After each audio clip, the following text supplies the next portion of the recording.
Well, good morning. I'm Pastor Steve of the Warwick Christian Fellowship. It's Thursday morning, the 23rd of July. Glad you could be with me today. I want to thank those that sent me a little note on yesterday saying that they were praying for me because I mentioned I'll be going to the hospital tomorrow for a little procedure on my esophagus. But I thank you for your prayers. And again, I won't be here tomorrow, but I'll be back Monday bright and early. Well, I don't know how bright I'll be, but I'll be back Monday. You know, in Romans 1:16, Paul writes, "For I am not ashamed of the gospel, for it is the power of God for salvation to everyone who believes, to the Jew and also to the Greek." You know, as we receive the gospel when we come to Christ, we are being formed into the image of Christ throughout our lives here on earth. And you know, there's a art that goes on in the Far East. It's been going on since before the times of Christ, and that were people that made pottery. They've been doing it for thousands of years, and you know they do it pretty much the same way today, molding clay, families from generation to generation, passing this skill down.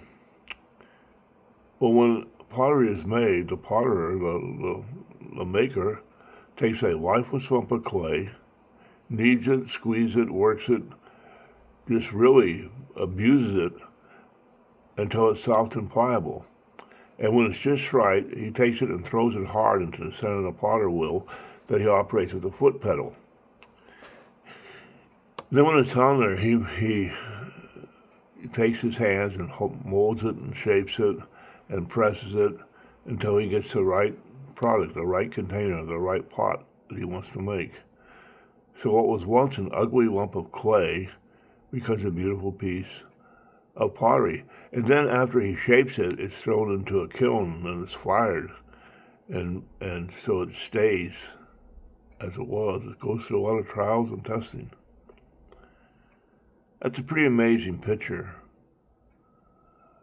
of us being shaped by the hands of God, isn't it? He's our potter. He's the one that shapes us into the likeness of Jesus. And it can be a tough process. You go through a lot. But it's all done to make that finished product of how God exactly wants you to be. And it's worth the effort when it's done. You know, life isn't easy. We go through a lot. But the finished product, when Christ is done with us, can be a beautiful thing. Especially that day we go into heaven and everything is new. And we'll realize the journey was worth it. Surrender yourself to the potter's hands, knowing that God will mold you and shape you to a greater likeness of His Son. Because isn't that really what you want to be? Well, that's what you have to go through to get there. I hope this helps you. I hope you're encouraged today. I hope you pray and read your Bible today. May God bless you, and I'll see you here Monday morning. Be well, friends. Again, thank you for the prayers. Be well.